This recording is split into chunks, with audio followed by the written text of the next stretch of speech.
Hey everybody, just wanted to start off by just going over this question from today. Only 4 votes so far, and of course anybody who sees this before they actually vote would obviously know the answer. But if you put A, you got the right answer.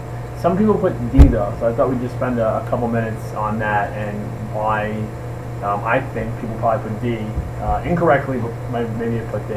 The government's refusal to take action against Native American groups in the western part of the state is a true statement if you're talking about Virginia and Bacon's Rebellion, okay, and the regulated movement in the Carolinas. And that might have been what confused people.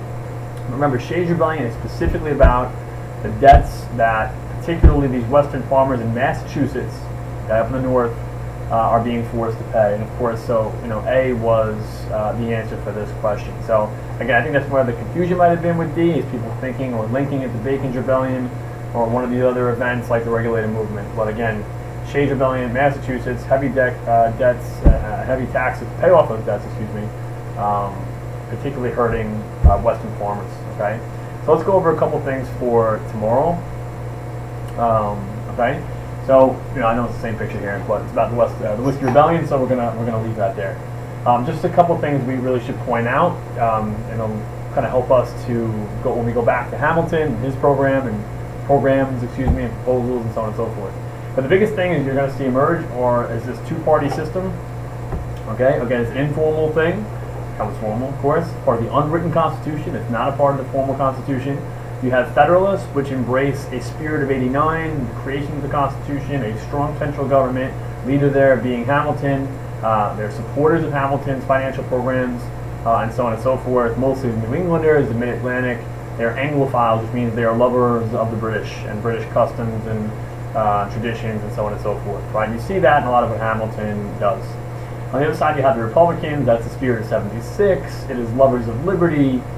Jefferson spending so much time in France, seeing the French Revolution unfolding, seeing it as such a necessity in the life of the world in terms of the freedom of the common man, the common person.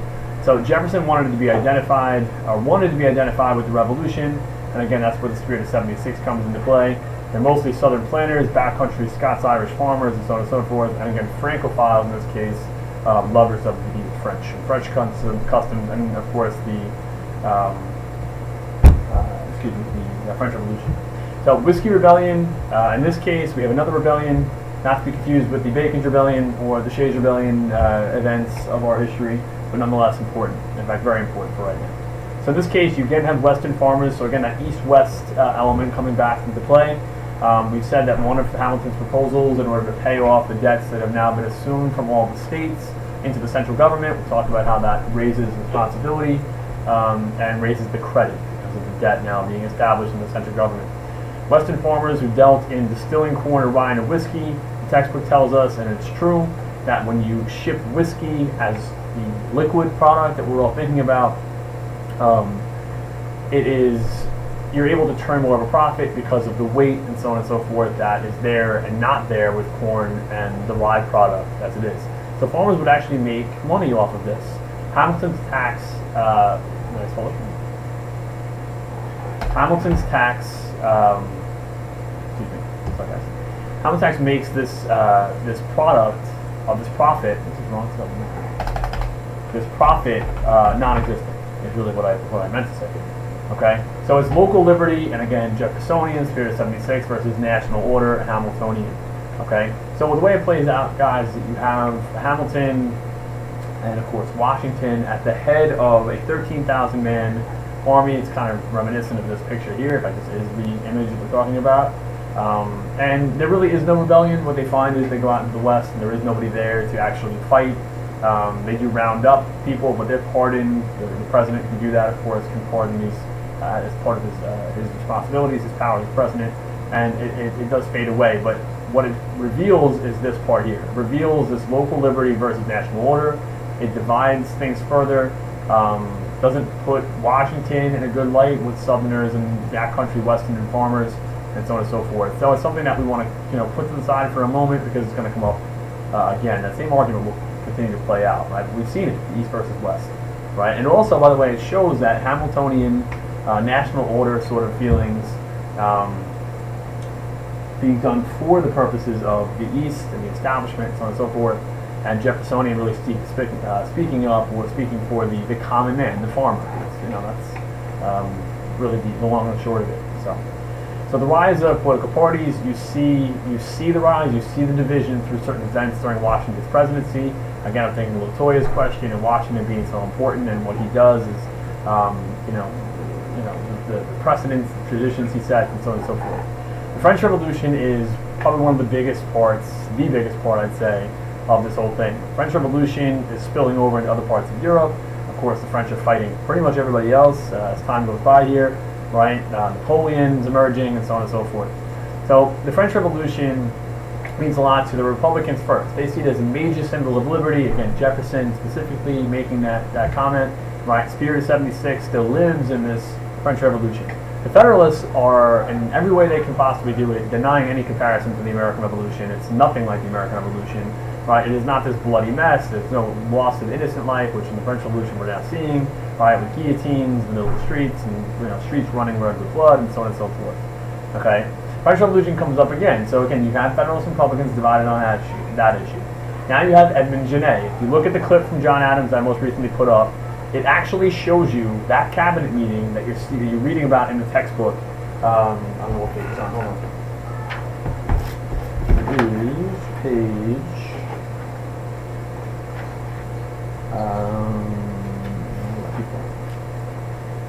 It would be page 232. So if you go to page 232, you'll actually read about what you're seeing in that clip from John Adams. And again, is one of the big reasons why it's a worthwhile clip to look at. All right, but what Genet is saying is because of the Franco-American alliance, the one that forged the relationship that helped us win the American Revolution, which is why Genet is throwing it now in our face, is saying you should be helping the French in their battle against the British right now, because we helped you in your battle against the British during the American Revolution. And in 78, maybe that meant something, but what Americans are saying, and I mean by Americans, I mean specifically Hamilton, and then Washington, of course, he's saying is that alliance was formed after the Battle of Saratoga was won, right? It was formed with a different government, with a king that you now beheaded, right, by guillotine. We don't have to acknowledge it now, okay? And what Genet was trying to do was go over the heads of Washington and his Washington's all that matters really in this case, all right, but American leadership in general. And he tried to enlist American support in fighting the British on the sea and the Spanish on land in the Ohio Valley, okay? Because again, the French are at war with everybody. So what happens is, and actually let's just go down to this part first, I think this might be the best way to go, is Jay's Treaty becomes another element of division within the party. You see that happen, okay? So you have a couple of things. Political battles over Jay's Treaty brought President Washington off his nonpartisan pedestal. So what I mean by that is, to this point, Washington's been the great unifier. He really hasn't had to pick a side, even though he is a Federalist. We know that because of these events. Okay, the British decide to blockade. All right, so we're jumping down to here first. The British decide to blockade French areas, owned and operated areas, within the Caribbean. Okay, because of this, the French decide to counter, economically speaking, through trade, by opening up new markets, which actually will open them up to Americans. American merchants pour in because we know they have a trade deficit with Britain and in other areas as well. So of course they want to trade more of what their goods, what they have to offer, of course. And so they start to trade more with the French, which leads to the British now forcibly stopping American merchant ships from trade with the French, which leads to Jay's Treaty. Now one word I do want to add here, okay, is the word impressment, okay? And I think the textbook just uses the word impress, but the word impressment is important here because it shows the ability of the British, or what the British are doing, is actually stopping American merchant ships. They're commandeering, confiscating cargo, and actually taking sailors that may have escaped the British Navy and actually impressing them, forcing them into the service of the British Navy, either once again or in some cases for the first time, unfortunately. We have to negotiate with them. This is now it's gotten to a point where it could lead to war. Okay, again, another revolution in that way, right? Something that will not happen now, but will during the War of 1812. So these issues are starting now, but they will last for a period of many years. So if we go back to this, okay, John Jay is the one entrusted with making a treaty with Britain All right, Pinckney will be the guy. Thomas Pinckney, I forget. Thomas Pinckney will be the representative who will make a treaty with Spain. Okay, and so we need to make a claim in the world. We don't have much to make. We don't have a lot of negotiating power because our military isn't really there yet. We're still an infant nation, and neutrality, as Hamilton and Jefferson both agree, would probably be the best way to go about it. But the way in which we'll go about it is a different thing. We'll get to that in a moment. So to this point in the West, so that's the problem on the Atlantic Ocean with the British. The problem in the West is with Native American tribes, which are under the influence of the British. Okay, in the north, in places like the Ohio Valley, north of Ohio Valley. In places in the southern Ohio Valley, it's with Spain. And what Spain and the British are really, the Spanish and the British, are really doing is they're using these Indian tribes as buffers against Americans because they don't want them to come any further. We've already seen Spain cut off trade, United States abilities to trade, United States farmers' abilities to trade, on the Mississippi and the red deposit in New Orleans. But here you have Western settlers again feel abandoned. Again, the Western-Eastern thing comes up, right? That argument comes up because of the movements of Little Turtle and the work of Spain to use other tribes against American settlers. Okay, and they defeat American military. They do. These Indians are actually having a lot of success against them. Okay, until Washington and his cabinet, his administration, finally really start to pay attention to this. So these people thus identify with supporting the French in their war with Britain and Spain. Okay, so the people in the West, that is, so certainly now feel, well, we're going to support the French, absolutely. We're going to become Francophiles, we're going to become Jeffersonians, if they weren't already, because they probably weren't already. And not just because of the whiskey tax, not because of the whiskey rebellion, but also because we know the British are conspiring against us with these Indians. We know the Spanish are doing the same thing to our southern brethren in the Ohio Valley, right? There's other Americans. And we're going to support the French because they're the enemies of the British and Spanish, okay? So again, more division, more leaning towards the British, more leaning towards the French, and depending on what side you are. And what Washington does, in the same way that with the Whiskey Rebellion, he brought in the military to suppress that rebellion, put it down, and successfully that happened. Now you have counterattacks by a general from the Revolutionary War named Mad Anthony Wayne, who they actually say was crazy. Mad meaning crazy. This guy was nuts, okay? And he forced, not forced, he was able to, through force, acquire the signing of the Treaty of Greenville, which hands over a lot of land. Cedes is the word we use. Land that Americans will then acquire for the, what is actually a small sum today, I think $10,000 or so, right? Textbook tells us. So understand that, some of my students in the past have used Little Wayne, a rapper, as a way to remember the Little Turtle and Mad Anthony Wayne sort of relationship. I don't know if you guys are laughing about that or paying attention, but the reality is, each one of these incidents, you have division. Okay, each one of these incidents. So, in terms of the beginnings of foreign policy, we can kind of sum up a couple things. Foreign affairs for the strained Federalist coalition, right? Certainly did. You have some areas, even in New England, and in the Middle Atlantic, and city-like areas and urban areas that are actually in support of the Jeffersonians, even though they're in the city. You think it'd be an industrial thing, but because they consider themselves skilled workers,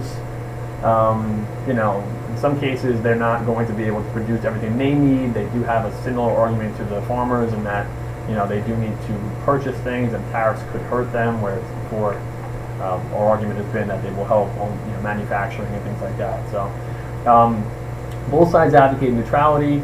All right, really important. The question on the quiz for tomorrow, guys, is Hamilton favoring close ties with Britain, Jefferson fearing them. Of course, we know the French, British thing.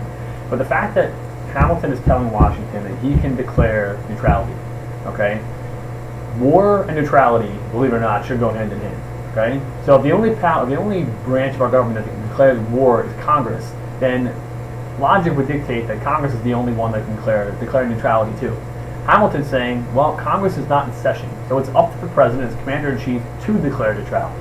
Jefferson's saying, no, you're implying too much. That's not what the Constitution actually says. And again, just through this issue, right, the Citizen Genet issue, all right, we see the same type of thing. Now, Washington, in this case, as he does in every case for the most part, decides to side with Hamilton. He does issue a neutrality proclamation, and again, going back to Latoya's question about Washington's influence and his importance, he is setting an important precedent here that this can now happen, at least for the time being. All right? Washington's farewell address sums up many of these same things about foreign policy. Peace, commercial relations, friendship with all nations, no entangling alliances, right? Neutrality, neutrality, neutrality. So he is certainly siding with Hamilton. All right, he is getting the better of Jefferson. Okay, because even though Jefferson wants him to